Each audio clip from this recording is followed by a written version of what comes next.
नमस्कार. नमस्कार या ताई. श्रावण महिन्यातील व्याख्यान मालिकेत सगळ्यांचे स्वागत असो.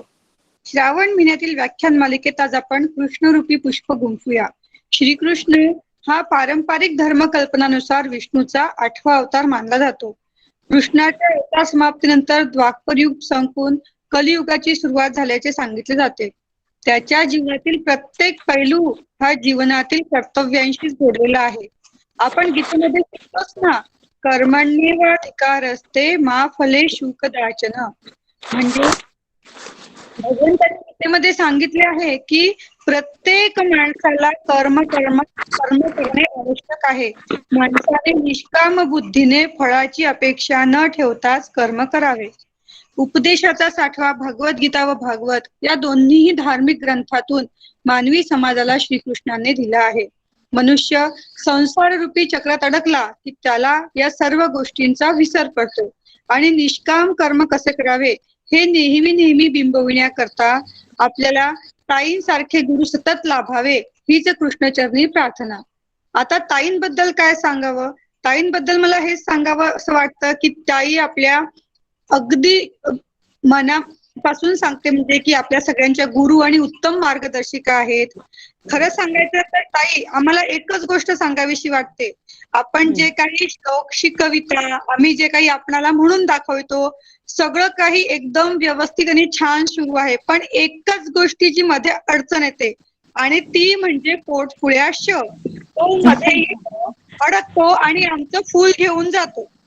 म्हणून आता आम्ही प्रत्येकाच्या मनामध्ये ही खंत येते की नाही आपण नेक्स्ट टाइम एकदम छान करायचं की आपला श मध्ये अडकला नाही पाहिजे, पण तो कुठे ना कुठेतरी पाय आडवा टाकतो आणि तो आमचा फूल घेऊन जातो. म्हणून या कृष्णरूपी आजच्या दिवशी कृष्णाला हीच प्रार्थना करू की प्रत्येकाचा श व्यवस्थित येवो, प्रत्येकाला गुलाबाचं फुल मिळो आणि त्याच्या अकाउंट मध्ये गुलाबाच्या फुलांचा एक सुंदरसा गुच्छ तयार हो.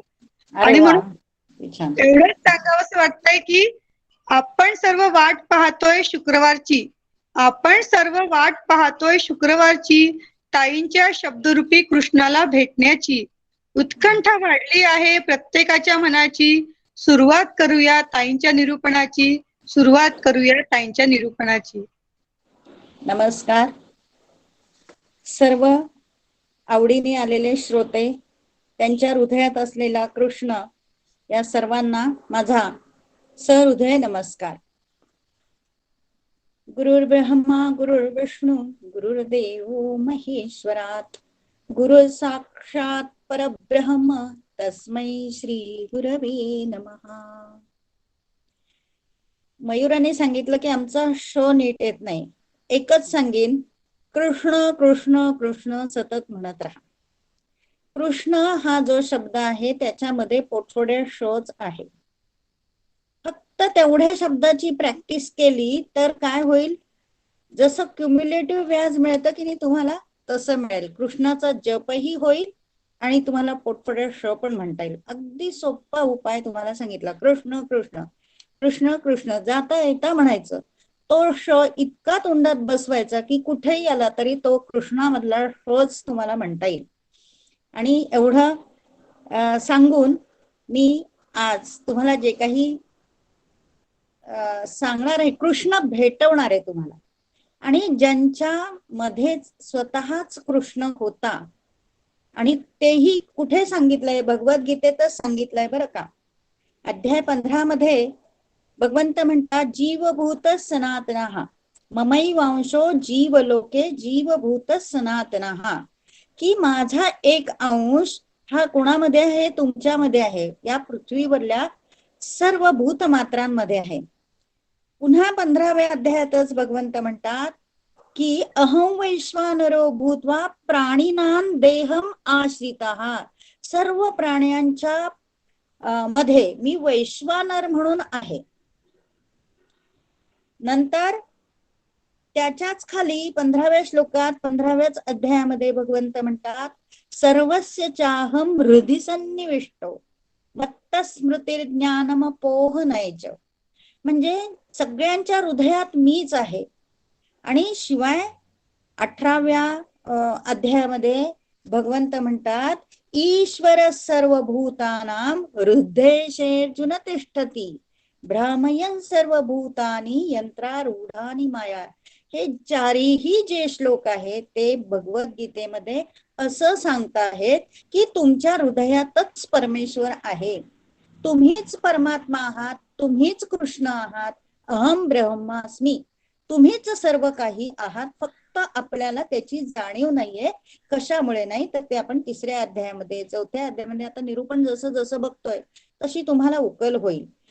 पण खरोखर कृष्ण आहे अशी व्यक्ती मी आज तुम्हाला सांगणार आहे की जिच्या हृदयात खरा खरा कृष्ण होता, अशी व्यक्ती. आणि आज मी जो सुरुवातीला मंत्र म्हटला, ओम नमो भगवते वासुदेवाय, हा तारक मंत्र आहे. हा लीलाताई कर्वे यांनी हा मंत्र सतत सतत म्हणायला सांगितला. लीलाताई कर्वे ह्यांच्या जीवनाचे 3 उद्दिष्ट होते की हा तारक मंत्र सगळ्यांना सांगायचा, गीतेचं तत्वज्ञान आधुनिक काळाप्रमाणे सोपं करून सगळ्यांना सांगायचं आणि सामुदायिक उपासना करायची, समूहाने उपासना करायची, एकट्या एकट्याने उपासना करायची, उपासना करायची नाही. जे गोंदवलेकर महाराजांनी आपल्याला शिकवलं आहे की 10,000ची माळ असते महाराजांची, आणि श्रीराम जय राम जय जय राम ते माळ पूर्ण 10,000ची खाली न ठेवता पूर्ण सकाळपासून ते सुरू होतो जप, तो पहाटे सुरू होतो ते रात्रीपर्यंत चालतो. ही महाराजांनी दिलेली उपासना. हे काय आहे तर हे गीतेतलंच तत्वज्ञान सगळं आहे आणि ह्या संत लोकांनी आपल्याकडून ते फॉलो करून घेतलेलं आहे, अनुकरण करून घेतलेलं आहे. आज मी तुम्हाला लीलाताई कर्वे ह्या बदलापूरच्या आहेत.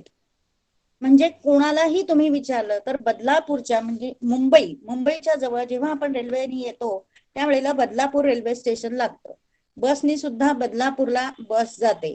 पण ह्या लीलाताई कर्वे ह्या बदलापूरच्या आहेत आणि त्यांच्यामध्ये साक्षात कृष्ण होता. ह्या ताईंचा जन्म 29 मे 1934 साली झालेला आहे.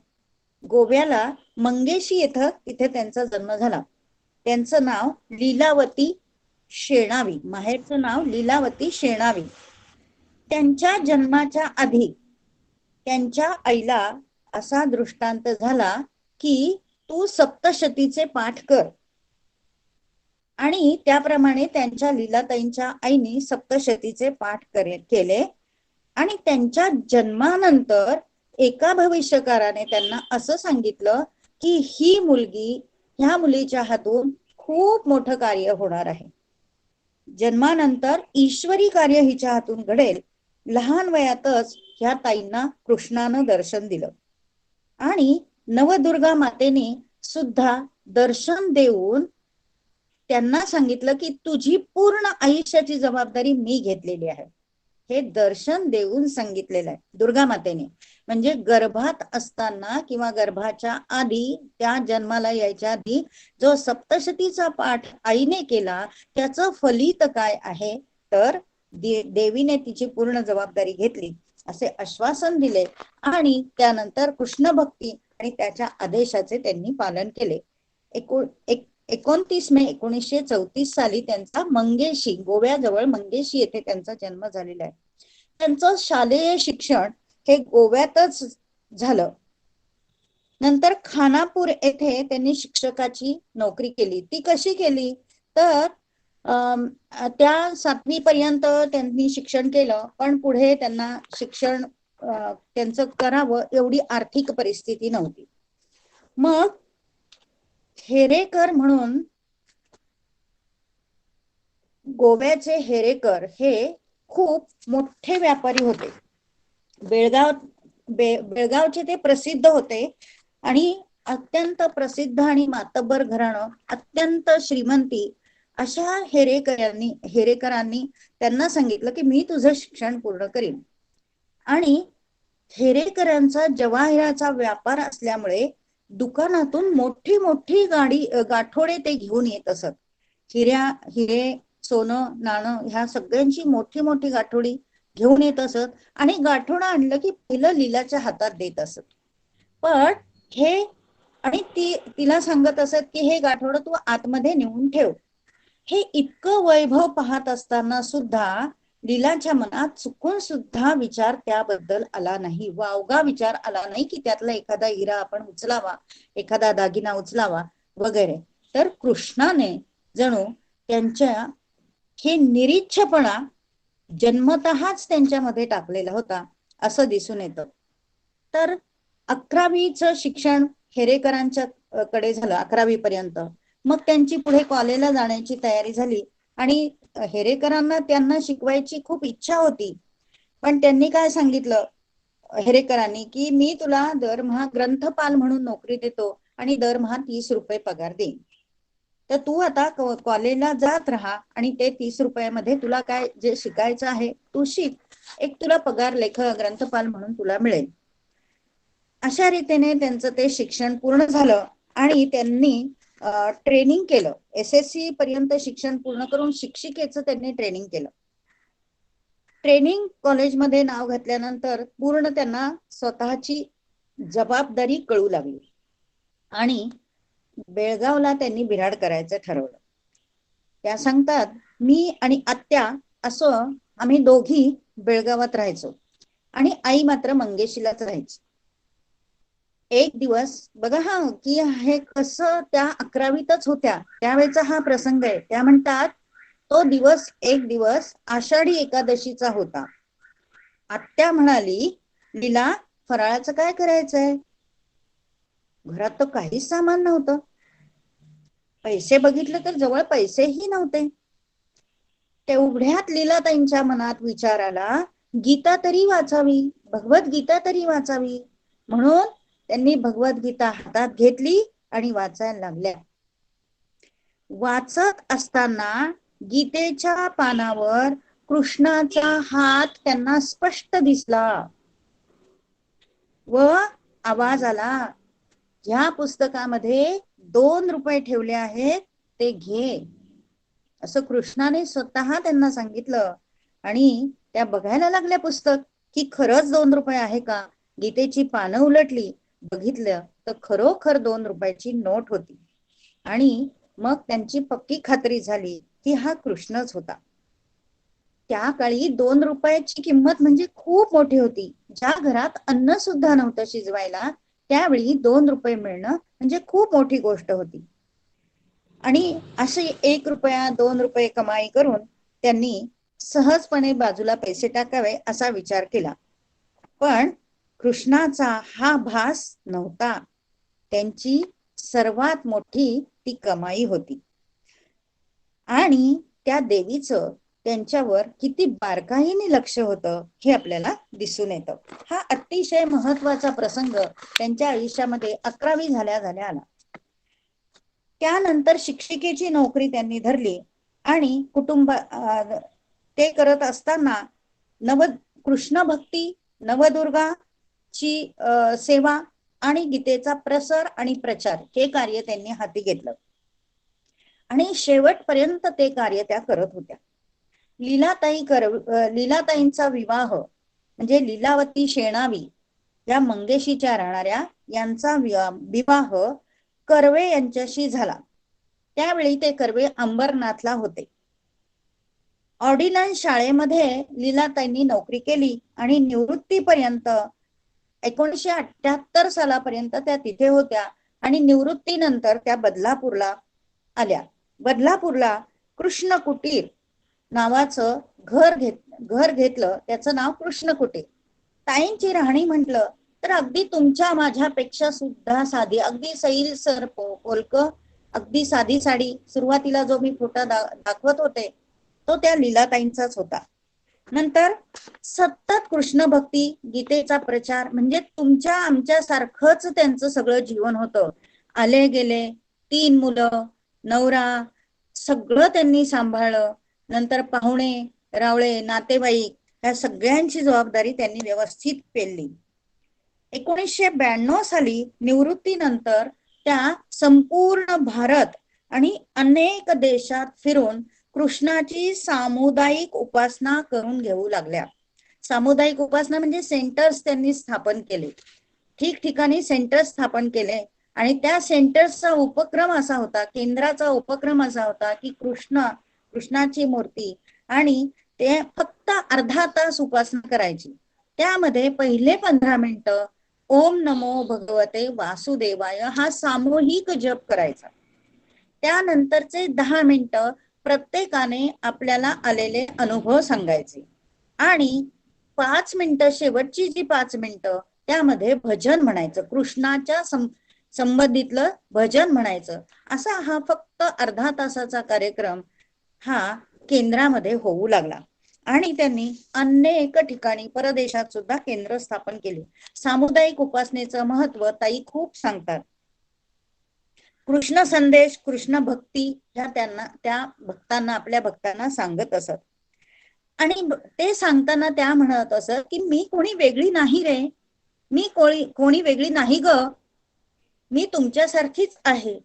तुम्ही जसं सर्व जग पाहता तसंच मी पण पाहते. तुमच्या डोळ्यातून पाहणारा कृष्ण हा माझ्याही डोळ्यातून पाहतो. तुमच्या रूपात वावरणारा कृष्ण हा माझ्याही रूपात वावरत असतो. तुमच्या हातून काम करून घेणारा कृष्ण हा माझ्याही हातून काम करून घेतो. म्हणून मी कोणी वेगळी नाही असं त्या नेहमी सांगत. आणि त्या म्हणत भक्तांची मला गरज आहे, मी कोणी नाही पण भक्तांची मला गरज आहे. भक्तांना माझी गरज असो नसो, पण मला मात्र भक्तांची गरज आहे. आणि म्हणून प्रत्येकाने काय करा, तुमच्यातला कृष्ण जागृत करा, असं त्या संदेश देत असत. प्रत्येकाच्या हृदयात, मगाशी मी 4 श्लोक तेवढ्यासाठी सांगितले, सर्वस्य ताहम हृदि सन्निविष्टो किंवा ईश्वर सर्वभूतानां हृद्देशेर्जुन तिष्ठती, हे जे सर्व अहं वैश्वानरो भूत्वा, हे गीतेतले जे श्लोक आहेत, तर हाच संदेश देणारे आहेत की तुमच्यात कृष्ण आहे, तो तुम्ही जागृत करा. आणि हा 12 अक्षरी मंत्र जो आहे, ओम नमो भगवते वासुदेवाय, ओम नमो भगवते वासुदेव, हा मंत्र सतत सतत तुम्ही म्हणत राहा. आत्ताच्या कलयुगाच्या काळाला तर त्याची अत्यंत गरज आहे असं ताई सांगत. श्रद्धा आपली असायलाच हवी. पण काही लोक असे पण असतात की आमची या गोष्टीवर श्रद्धा नाही, आम्ही मंत्र म्हणणार नाही, तो कोण कृष्ण काय आहे, कुठे आहे, आम्हाला त्याच्याशी काही घेणं नाही, आमचा आपला रोजचा व्यवहार, खाणं पिणं मजा करणं एवढंच आम्ही आमचं जीवन समजतो, असं काही लोक म्हणणारे असतात.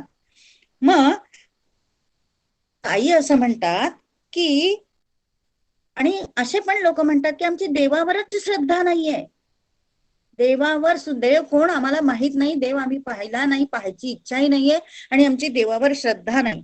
पण ताई इथे खडसावून विचारतात, अरे तुमची तुमच्यावर तरी श्रद्धा आहे की नाही, तुमच्यावर तरी श्रद्धा आहे की नाही. ज्याची आपली आपल्यावर श्रद्धा असते तिथे कृष्ण आहे. कारण सर्वस्य चाहम हृदि सन्निविष्टो, प्रत्येकाच्या हृदयात तो कृष्ण आहे. आणि स्वतःवर श्रद्धा असेल तरच कृष्णावर तुमची श्रद्धा राहील असं ताई सांगतात. ताई म्हणतात की श्रद्धा ठेवायची म्हणजे काय करायचं, की आपल्या कामावर श्रद्धा ठेवा. तुम्ही जे कर्म करत असता, सकाळी उठल्यापासून रात्री झोपेपर्यंत जे काम करत असता त्याच्यावर तुम्ही श्रद्धा ठेवा.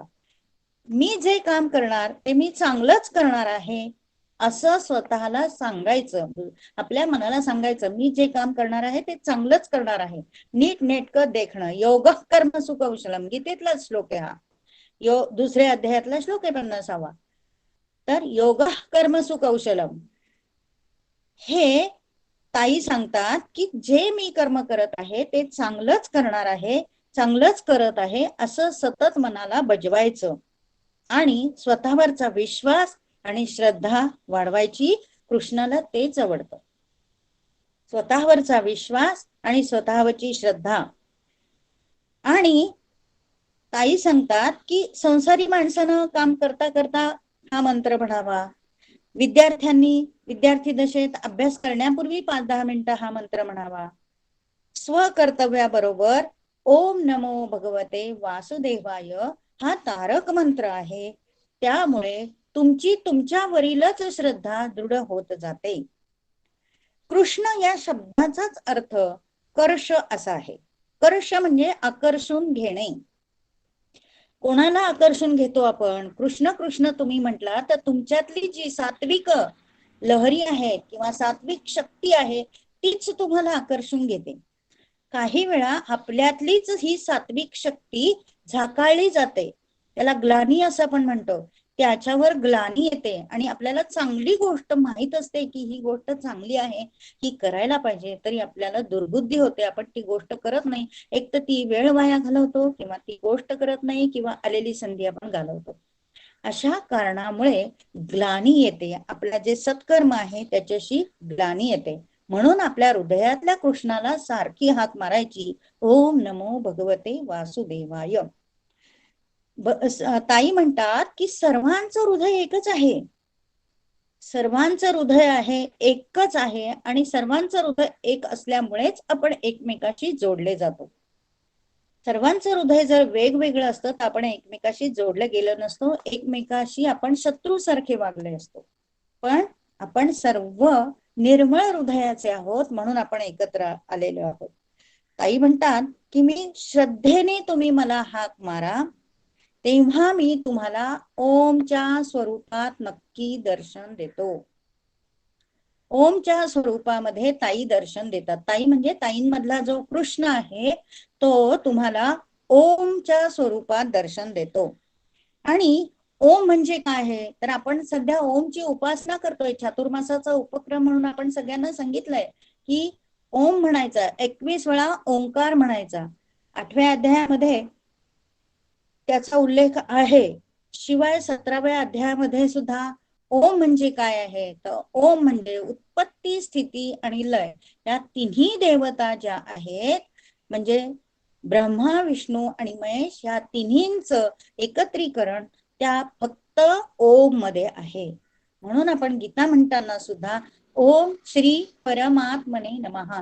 सर्वे सर्व जी शक्ती आहे, ज्या शक्तीने ही सृष्टी निर्माण केली आहे त्याला आपण परमात्मा म्हणतो. पण परमात्मा म्हणून हाक न मारता आपण ओमने त्याला हाक मारली तर ती त्याच्यापर्यंत तात्काळ पोहोचते. म्हणून ताई सुद्धा असं सांगतात की ओमनी मी तुम्हाला दर्शन देत असते, म्हणजे माझ्यातला कृष्ण तुम्हाला ओमनी दर्शन देतो. तुमच्या तुमच्यामधले जे चैतन्य तत्व आहे त्या ओममुळे ते प्रफुल्लित होतं. पुढच्या पिढीने ह्या मंत्राचा उच्चार तर जरूर करावा, कारण पुढचा काळ हा अतिशय कठीण आहे असं ताईंनी 2005 सालीच लिहून ठेवलेलं आहे की 2005 साल आणि त्याच्यानंतरचा काळ हा अतिशय कठीण आहे. श्रीकृष्ण लीला ह्या पुस्तकातून मी तुम्हाला हे माहिती सांगत आहे आणि त्यातले आता काही अनुभव सांगणार आहे. तर श्रीकृष्ण लीला हे पुस्तक कसं तयार झालं तर ताईंच्या मधला जो कृष्ण आहे त्याची अनुभूती अनेक लोकांना आली. मग ताईंना अनेक लोकांनी विनंती केली की तुम्ही पुस्तक लिहा. ताई म्हटल्या मी कोणी नाही, मी पुस्तक लिहिणार नाही. म्हणून भक्तांनी काय ठरवलं की आपले आपले स्वतःचे अनुभव एकत्र करायचे ठरवलं. अशा जवळजवळ 200 ते 300 भक्तांनी आपले अनुभव एकत्र केलेले आहेत आणि ते अनुभव म्हणजे कृष्ण लीलावली, श्रीकृष्ण लीलावली असं त्या पुस्तकाचं नाव आहे. ते पुस्तक 6 जून 2001 साली पुणे येथे प्रसिद्ध झालं आणि त्यावेळी ताई हयात होत्या. इथे फुलगाव म्हणून एक जवळ आहे, तिथे स्वामी स्वरूपानंद हे मोठे योगी आहेत आणि ते गीतेचा प्रचंड प्रचार करतात. त्यांनी अनेक पुस्तकं लिहिली आहेत. त्यांच्या हस्ते त्यांच्या पुस्तकाचं प्रकाशन झालेलं आहे. शिवाय ताईंनी जे केंद्र सुरू केलेली आहेत ती एकूण केंद्र 485 आहेत. फक्त कुठे आसाम ते अंदमान ह्या भागामध्ये 485 केंद्र स्थापन केली आणि पहिलं केंद्र 12 सप्टेंबर 1992 साली मस्कत येथे सुरू केलेलं आहे. आणि बघता बघता ताईंचा ह्या सेंटरचा प्रसार खूपच वाढत चालला. ताईंची आणि केंद्र चालवण्याची पद्धत अगदी सोपी. ती मगाशी मी सांगितल्याप्रमाणे की पहिले 15 मिनिटं जप करायचा, त्याच्यानंतर 10 मिनिटं आपले अनुभव सांगायचे आणि 5 मिनिटं भगवंता प्रित्यर्थ कृष्णा प्रित्यर्थ भजन करायचं.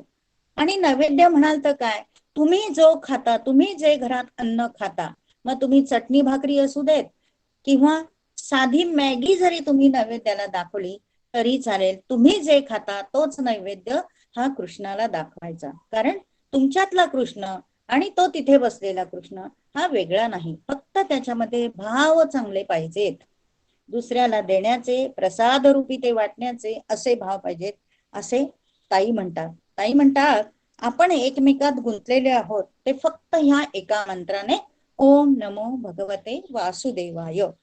तुम्ही या मंत्राने कृष्णाला नक्कीच आपलंसं करून घ्याल.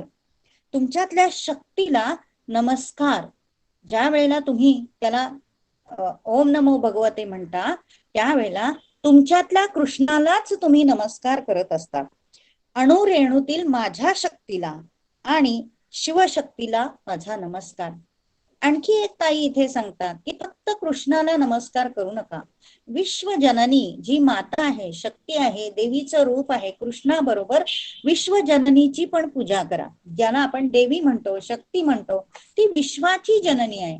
हा जसा जगन्नेता आहे किंवा जगद्दूर्ता आहे किंवा जगाचं पालन करणारा हा जो कृष्ण आहे, त्याची पत्नी किंवा त्याच्या बरोबरीने असणारी ती जगन्माता विश्वजननी, तिचा पण तुम्ही हे करत जा, मंत्र जप करत जा, तिची पण सेवा करत जा आणि तिला पण बरोबर घेत जा. विश्वजननी म्हणून तिचं नाव आहे.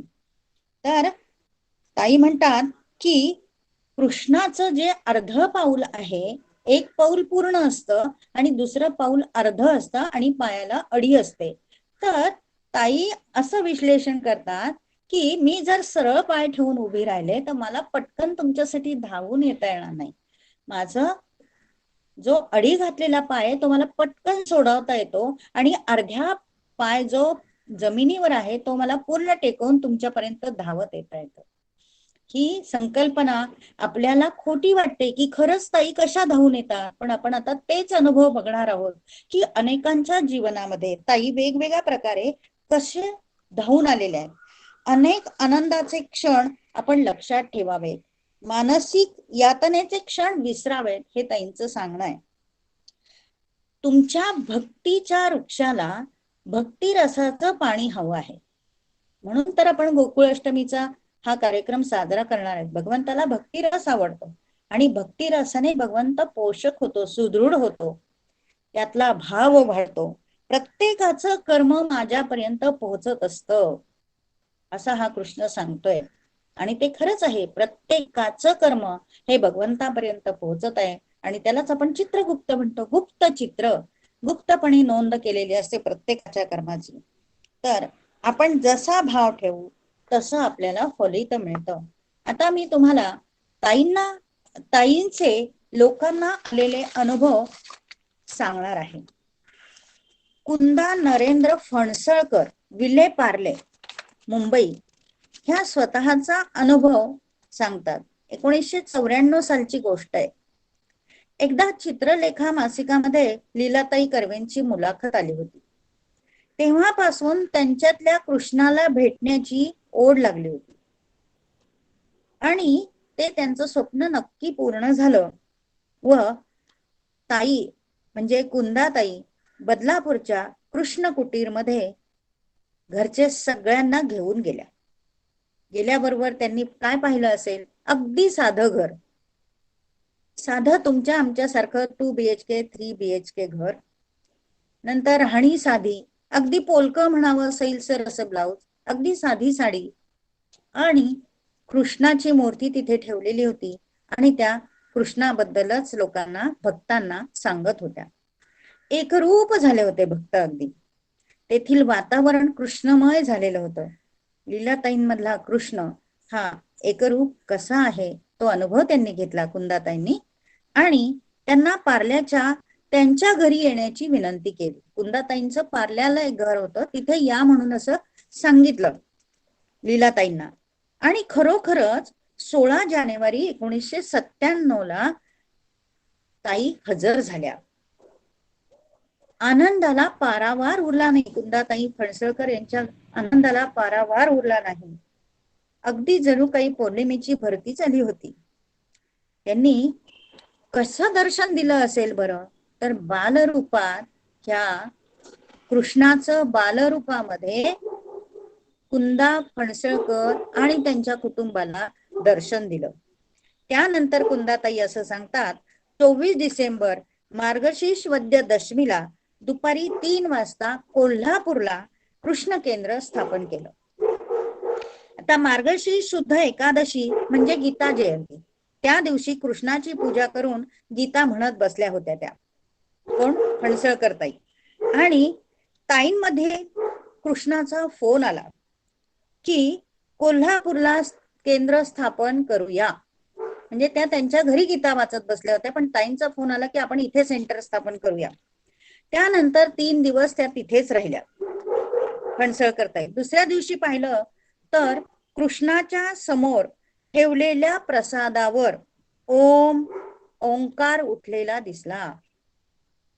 आणि 26 तारखेला सकाळपासून फोटोला लोक यायला लागले आणि फोटोला फुलं व्हायला लागली. जशी जशी लोक फुलं वाहत गेले तसा तसा त्यातून ओंकाराचा आकार निर्माण झाला. वाहिलेल्या फुलांचा ओंकाराचा आकार होऊ लागला. फोटोच्या मागे क्रीम कलरचा पडदा लावला होता.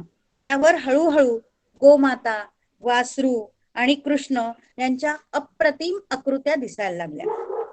आजूबाजूच्या सर्व लोकांनी हे प्रत्यक्ष पाहिलं आणि त्यांनी गीतेतील 4थ्या अध्यायातील 7वा श्लोक म्हणायला सुरुवात केली. यदा यदा हि धर्मस्य ग्लानिर्भवति भारत अभ्युत्थानम धर्मस्य तदात्मानं सृजाम्यहम्. आणि आम्ही सर्वजण धन्य झालो, धन्य झालो. तत्क्षणी त्यांना एक काव्य सुचलं. त्यातल्या 2 ओळी फक्त मी म्हणून दाखवते. लीला कृष्ण ही कथा सांगतो, भक्तीच्या त्या पावलांची, भक्ताचे ते एकच पाऊल, सहस्र आठती कृष्णाची.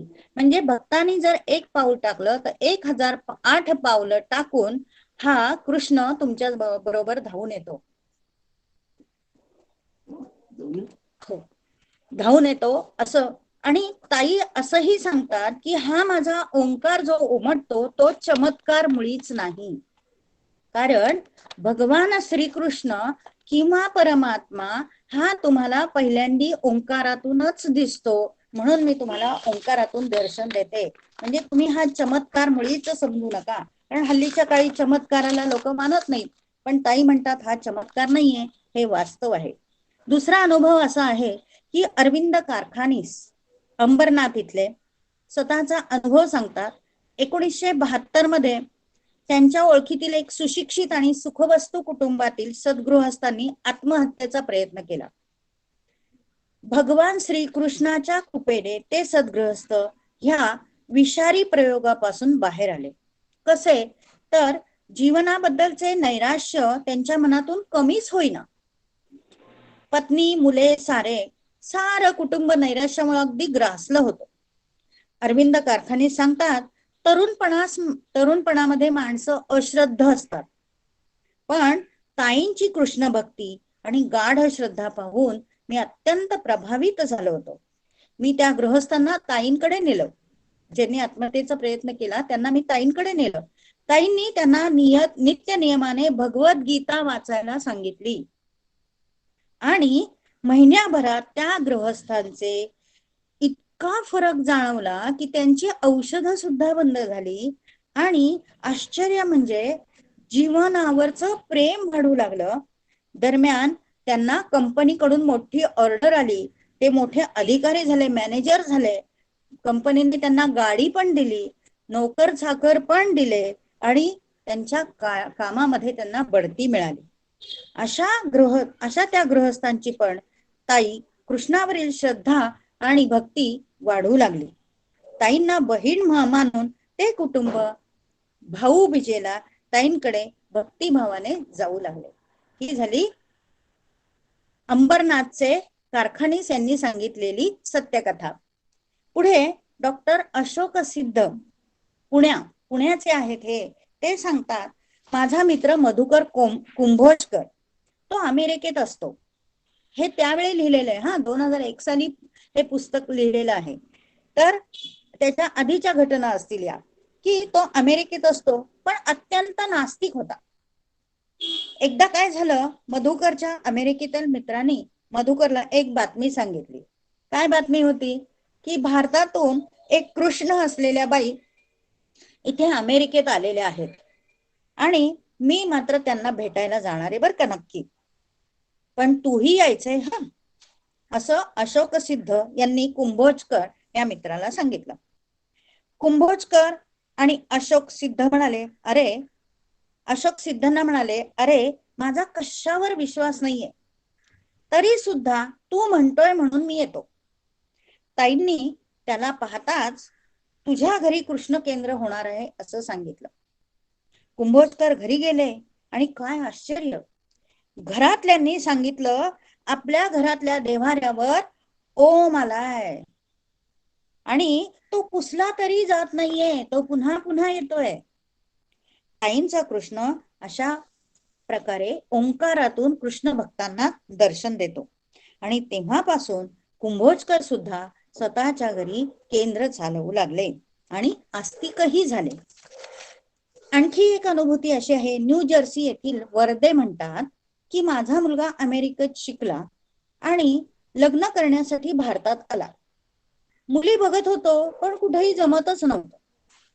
ताईंकडे गेलो, त्यांनी सांगितलं अमेरिकेतच वाढलेली गुणी मुलगी तुला सून म्हणून येणार आहे. तारीख सुद्धा ताईंनी सांगितली आणि बरोबर त्याच तारखेला लग्न झालं. दुसरं तेच असं सांगतात वर्दे की माझी मुलगी पण लग्नाची होती आणि मी मुलीच्या बद्दल पण ताईंना विचारलं, पण त्यावेळी ताई म्हणाल्या आता योग नाहीत, एप्रिल मध्ये बघ त्यावेळी तिचे योग आहेत. आणि मी खरोखरच एप्रिल मध्ये स्थळ बघितलं आणि ताबडतोब तिचं लग्न जमलं आणि झालं सुद्धा. प्राची पटवर्धन ह्या सुद्धा अमेरिकेला असताना त्या सांगतात मी प्रथम मैत्रिणीकडे गेले होते माझ्या, आणि आजारी असल्यामुळे मला वाटलं की ताईंना काहीतरी विचारावं, ताईंच्याकडून काहीतरी सल्ला घ्यावा, औषध घ्यावं, इलाज करावं, म्हणून अमेरिकेत ताई कृष्णासारखी व्यक्ती येईल या गोष्टीची वाट बघत होत्या. आणि ताई अमेरिकेमध्ये आल्या आणि त्या ताईंना भेटल्या. घरी आले तर काय आश्चर्य, त्यांनी स्वतःच्या पायाकडे बघितलं. पायावर श्रीकृष्णाचं सुंदरस चित्र होतं आणि मुकुटावरील डिझाईन तर ठळकपणे उमटलेलं दिसलं. एक तासभर ते चित्र राहिलं आणि नंतर आपोआप गेलं. वसुमती अभ्यंकर ह्या माहीमच्या आहेत. त्या म्हणतात लहानपणापासून माझ्या मनाची बैठक मात्र आध्यात्मिक स्वरूपाची होती. बदलापूरला मी ताईंच्याकडे कृष्ण कुटीर मध्ये गेले आणि कुठल्या तरी वाचनात आलं होतं की असे असे अनुभव येतात, म्हणून वडिलांनी पण मला सांगितलं की आपण सगळेच जाऊया बदलापूरला. तेव्हापासून बदलापूरला जातच राहिले मी. माझा मुलगा म्हणजे ह्या सांगतायत वसुमती अभ्यंकर सांगतात की त्यांचा मुलगा दिलीप हा मर्चंट नेव्हीत होता. एकदा तो स्पेनला कंपनीचं शिप टेक ओव्हर करायला गेला आणि तेव्हा स्पॅनिश लेडी कॅप्टननं बोटीवरच्या लायब्ररीतून एक पुस्तक घेतलं होतं आणि ते पुस्तक उघडताच पहिल्या पानावर ओम नमो भगवते वासुदेवाय हा मंत्र लिहिलेला होता बघा. हा तर स्पॅनिश लेडी कॅप्टनने हे पुस्तक घेतलं होतं आणि त्याच्यावर हा मंत्र लिहिला होता. आश्चर्यचकितच झाले अभ्यंकर.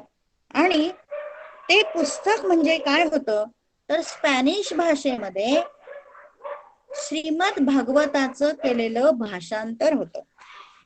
बोटीवर असताना तो दिलीप शीप मध्ये उशीखाली ते पुस्तक ठेवत असं तर त्याला मोरपीस सुद्धा मिळालं. ह्या वसुमती अभ्यंकर अजून असं म्हणतात की एकदा घरी सत्यनारायणाची पूजा होती.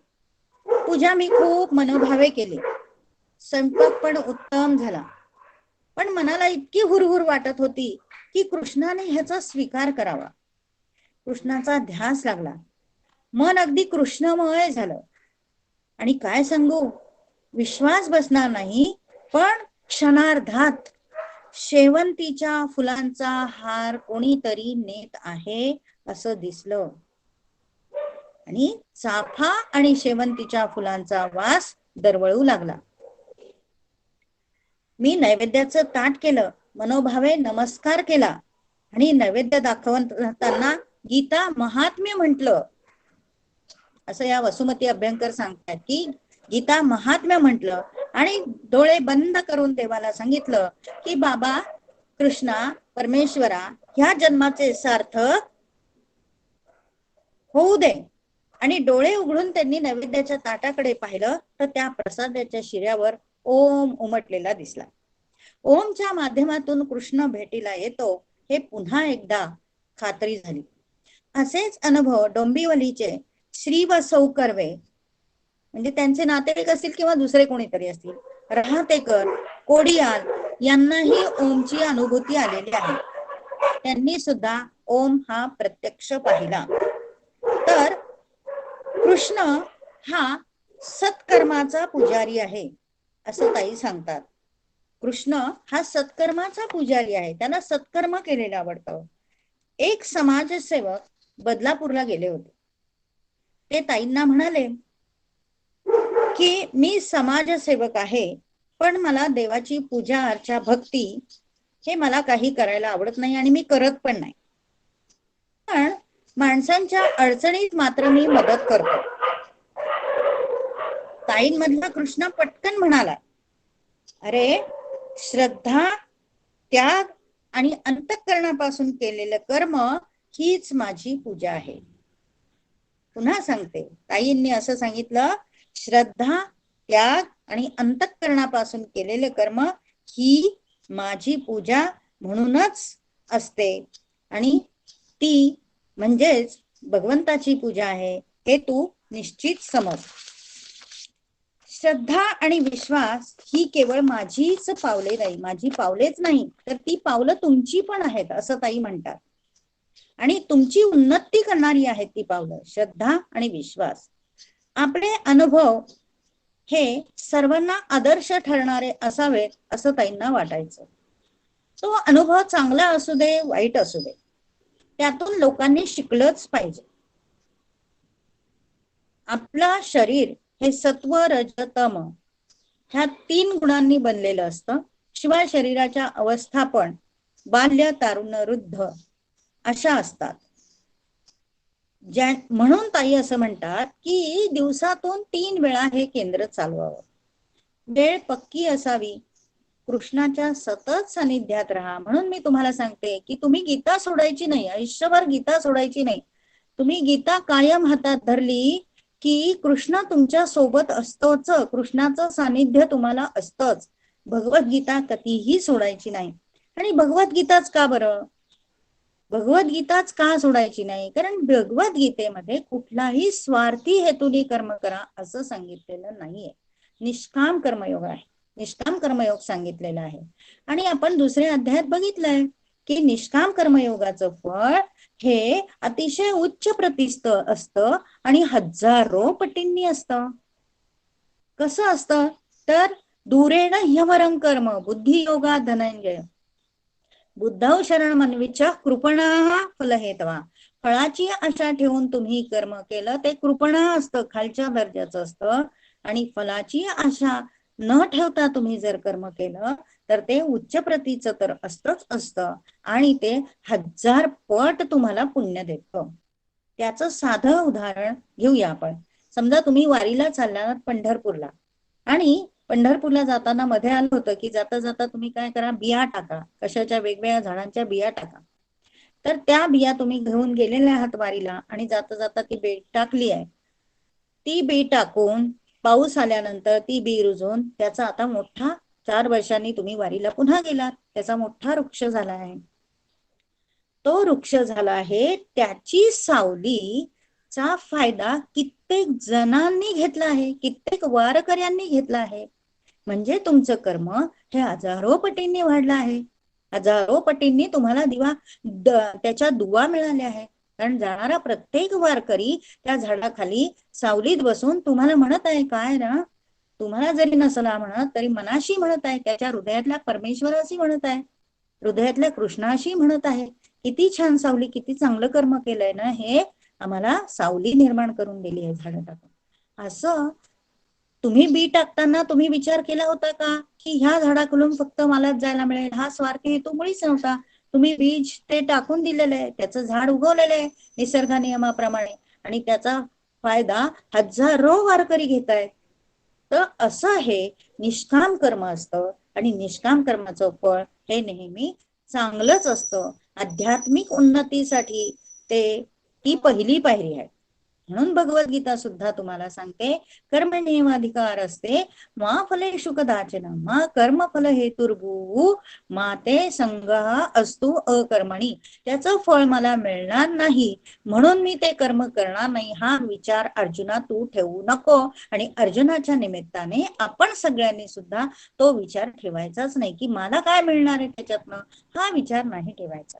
आणि तुम्ही भगवद्गीता आणि भगवद्गीतेशी संबंधित कुठलंही कर्म करा, कुठलंही कर्म करा, त्याचा आयुष्यात तुम्हाला उपयोग होणार म्हणजे होणार. आणि आता कर्माच्या सिद्धांताचंच पुस्तक घ्या, तुम्ही 4 ओळी का होईना लिहून काढल्या असतील, किंवा आता गोकुळ अष्टमीचा का होईना कार्यक्रम जो सादर करणार आहात त्याबद्दल तुम्ही जे काही अभ्यास करणार आहे, ह्याचा तुमचा नक्की उपयोग म्हणजे ते तुमचं कर्म सत्कर्म आहे. आणि ते सत्कर्म नेहमी कशाकडे नेतं, श्रेयसाकडे नेतं. रजोगुणाच्या मधून होणारं कर्म किंवा तमोगुणाच्या गुणातून होणारं जे कर्म असतं ते इहलोकीही उपयोग पडत नाही आणि परलोकीही उपयोगी पडत नाही.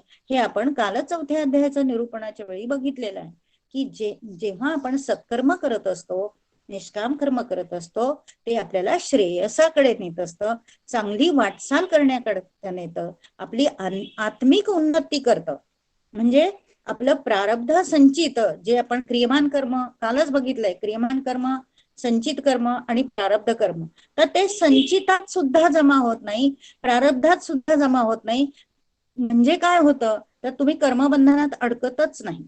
म्हणून निष्काम कर्मयोग आपल्याकडनं झाला पाहिजे असं. आणि ताईंची पण हीच शिकवण आहे. ताई म्हणतात की कर्माचा कायदा म्हणजे काय आहे, तर कर्माचा कायदा म्हणजे कर्माचा सिद्धांत, कर्माचा नियम. तर ही काय तत्व, छोटी छोटी तत्व सांगताय की आपण जसं घ्यावं तसं द्यावं, जसं पेरतो तसं उगवतं, हा भाव कर्म करत असताना सतत ठेवला पाहिजे की आपण जसं पेरणार तसंच उगवणार आहे. आपण बीज जर चांगलं पेरलं तर त्या बीजाला शुद्ध बीजापोटी फळे रसाळ गोमटी, तुकाराम महाराज म्हणतात. मग हे बीज कशाच आहे, हे सत्कर्माचं बीज आहे, सत विचारांचं बीज आहे, सत्संगतीचं बीज आहे. हे आपण पेरून ठेवायचं, कधी ना कधी उगवणार ते आणि त्याला सात्विकच फळ येणार. नंतर मनात सत्कर्म करायची जर इच्छा असेल तर ताबडतोब करा असं ताई सांगतात. ताबडतोब करा, कारण आपलं मन कसं असतं, जरी सत्कर्म करायचं मनात आलं तरी बाई करू का, मग अमुकच कोण म्हणेल, तमुकच कसा म्हणेल, मग हेच नावं ठेवतील का, तेच नावं ठेवतील का, 10 जणी काय म्हणतील, काही गरज नाही. सत्कर्म करायचं असेल ताबडतोब ते कर्म करून टाका. कारण आपलं मन हे असं असतं, फसवं मन असतं. कधी मनामध्ये दुसरा विचार येईल आणि सत्कर्मापासून तुम्हाला अप्रवृत्त करेल, सत्कर्मापासून तुम्हाला खेचून नेईल आणि तुमच्याकडून वाईट कृत्य करून घेईल, किंवा तुमच्या मनातला सत्कर्माचा भाव पुसून टाकेल, असं आपलं मन असतं. म्हणून जेव्हा सत्कर्म करायची इच्छा होईल तेव्हा तुम्ही ते लगेच करा.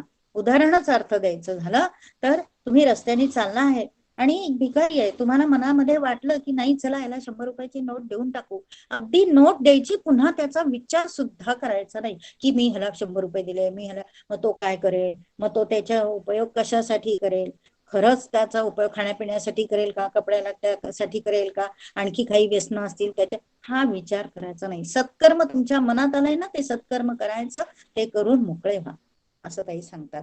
म्हणून आणि क्षुद्र विचार आपलं मन लगेच धारण करत असतं, म्हणून नेहमी सत्कर्माला सपोर्ट करायचा, आपल्याच मनातल्या सत्कर्माला आपण आता सुद्धा तुम्ही सगळे गीता शिकताय, सगळ्यांच्या घरी ओरडा चालला असेल की हे काय तुमची सारखी कटकट, आम्हाला ते नको नको होतंय, आम्हाला डोक्याला त्रास होतोय वगैरे. कारण काय की हे सत्कर्म करणं किंवा गीता सारखे ज्ञान कानावर पडणं ही कानांना सवयच झालेली नाहीये. की कानांना एकदा सवय झाली घरातल्यांच्या सुद्धा की त्यांना सुद्धा ते आवडेल, त्यांना सुद्धा ते गोड वाटेल. हे फॉर एक्झाम्पल सांगितलं. आणखी अनेक प्रकारचे आपल्याला सत्कर्म करता येतात, ते आपण करत राहायचे. म्हणजे जसं, आणि एखादं जुनं वस्त्र आपण, हे व्यवहारातलं उदाहरण सांगते मी माझं, की तुम्हाला एखादं जुनं वस्त्र दुसऱ्याला द्यावंसं वाटलं, जरूर द्या. जुनं असेल अगदी, म्हणजे खूप गरजू व्यक्तीला, हे येणारच आपल्याला 17व्या अध्यायात, खूप गरजू व्यक्तीला तुम्हाला जुनं वस्त्र द्यायचंय तर कपाटातून काढून बोळा केलेलं वस्त्र द्यायचं नाही.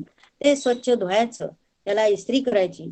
आता करोनाच्या पिरियड मध्ये तर डेटॉल वगैरे असेल, डेटॉल मध्ये घालायचं, त्याला छान इस्त्री करायची, की त्याचं पाहता क्षणी तो माणूस ज्याला आपण देणार आहोत तो प्रसन्न होईल.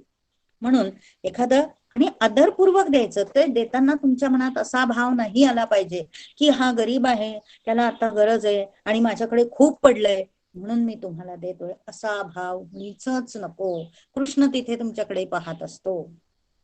हा भाव कधीही मनामध्ये येऊ द्यायचा नाही.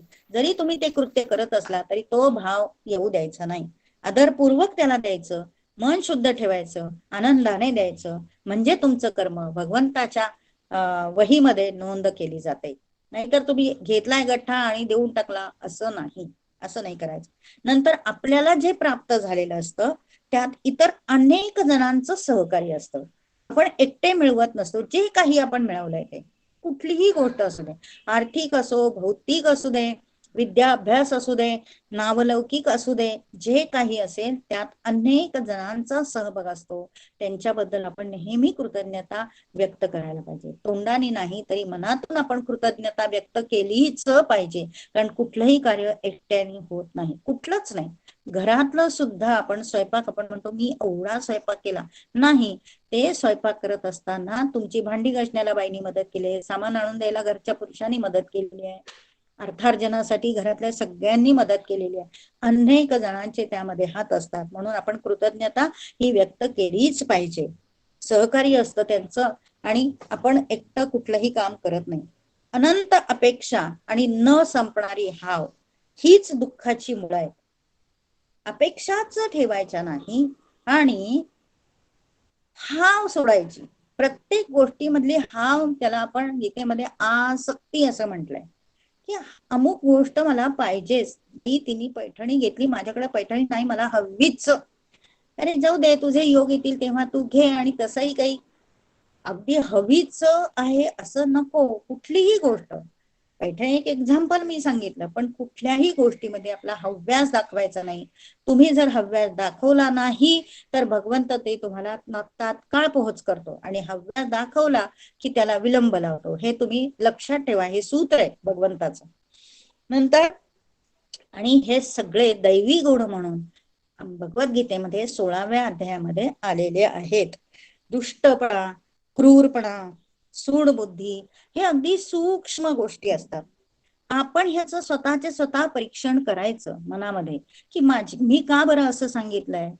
मी कोणाची सूड घ्यायचा म्हणून असं करतेय का, किंवा मला कोणाचा क्रूरपणा म्हणून मी हे करतेय का. आपल्या मनामध्ये क्रूरपणाचे विचार असतात, बुद्धीचे विचार असतात, दुष्टपणाचे विचार असतात, आणि तसे नसते तर आपण बाय बॉर्न संत झालो असतो. आपण मनुष्य आहेत म्हणून मनुष्य म्हटल्यानंतर काम, क्रोध, मद, मोह, मत्सर हे विचार येतातच. पण सर्व अध्यात्मशास्त्र, सर्व वेदांत शास्त्र, सर्व गुरुदेव आपल्याला हेच सांगतात की त्या सर्वांना तुम्ही कमी कमी करा. एकदम घालवणं शक्य नसतं, पण त्याला हळूहळू कमी करत राहा. आणि त्याला उपाय म्हणजे अभ्यास, वैराग्य आणि अभ्यास. वैराग्य म्हणजे अगदी अगदी केशरी कपडे घालायचे, भगवे कपडे घालायचे, हातात माळ घ्यायची आणि नामस्मरण करत बसायचं, असं वैराग्य नाही. वृत्तीचं वैराग्य आपल्यामध्ये आलं पाहिजे.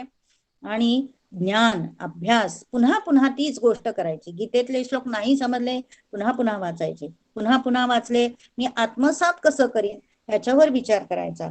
आणि ह्या सगळ्यामुळे आपलं जीवन पूर्णपणे बदलून जातं, असं तिथे ताई सांगतात. तर साध्या साध्या गोष्टी इथे आपल्या रोजच्या व्यवहारात घडणाऱ्या आहेत बरं का. की सत्संग मिळणं आणि सत्संग मिळवणं ही भाग्यकारक गोष्ट समजावी. की माझ्या दृष्टीने मला आज एवढं घर मोठं मिळालं ही माझी भाग्याची गोष्ट नसून मला सत्संग मिळाला ही माझ्या भाग्याची गोष्ट आहे. प्रपंच करूनच माणसाला परमार्थ करायचा असतो. त्यासाठी शुचिरभूतता हवी, आर्थिक शुचिरभूतता आपल्यामध्ये आली पाहिजे. तिथे कुठेही भ्रष्टपणा नको. आयुष्यात दुःख आलं तर ते संचित कर्माचं फळ समजावं. कोणाची झोपमोड करू नये. अन्न जेवताना ताटावरून उठवू नये. आता सध्या मोबाईल मुळे काय होतं, लोक जेवत असले, मोबाईलला रेंज येत नाही, उठले ताटावरून गेले बाहेर, किंवा झोपले असले मोबाईलला चालले बाहेर. म्हणजे झोप मोड करून. तर हे सगळ्यांनी एकमेकांसाठी ह्या बारीक सारीक गोष्टी आहेत त्या पाळायच्या. आणि मनामध्ये सतत कृतज्ञता असायला पाहिजे प्रत्येकाची. इव्हन जमिनी, ह्या पंचमहाभूत, घरातले लोक, घरातल्या भिंती, घरातल्या वस्तू, या सगळ्यांबद्दल कृतज्ञता असायला पाहिजे. देवाला मनापासून नमस्कार जो करता, किंवा आजारपणात जी कोणाची तुम्ही सेवा केलेली असेल, संकटात कोणी असेल त्याला धीर दिलेला असेल, भुकेला तुम्ही अन्न दिलं, तर त्यामुळे तुमच्या हातून सत्कर्म घडतंय असंच समजायचं. आणि सद्गुरूला सद्गुरू हे सत्कर्म करण्यासाठी तुम्हाला घडवत असतात. तुमच्या हातून सत्कर्म व्हावं अशासाठी सद्गुरू सतत धडपड करत असतात. आणि योगी कथामृतामध्ये शास्त्रज्ञांनी केलेला एक प्रयोग आहे तो सांगते आणि मी थांबते. की एक खूप काटेरी असं निवडुंगाचं झाड होतं, आणि त्या झाडाशी तो शास्त्रज्ञ अगदी प्रेमाने बोलत होता ना. काटेरी निवडुंगाचं झाडाजवळ गेलं की त्याचे काटे त्याला टोचायचे. मग तो प्रेमाने त्याच्याशी बोलायचा आणि त्या निवडुंगाच्या झाडाला असं म्हणायचा, अरे मी तुझं रक्षण करीन ना, पण तू तुझे काटे कमी कर. अशा दोन प्रेमाच्या शब्दाने काही दिवसांनी त्यांनी ते निवडुंगाचं झाड बघितलं आणि त्या झाडाचे काटे कमी झालेले आढळून आले. जर वनस्पतीची ही कथा आहे तर माणसाची का नसेल? हाच कृष्ण, हाच लीलाताई कर्वेन मधला कृष्ण तुमच्या आमच्याशी पण बोलेल. तुमच्या प्रत्येकाच्या हृदयात कृष्ण आहे आणि हीच भावना घेऊन आपण गोकुळाष्टमीचा उत्सव साजरा करायचा आहे. धन्यवाद. ताई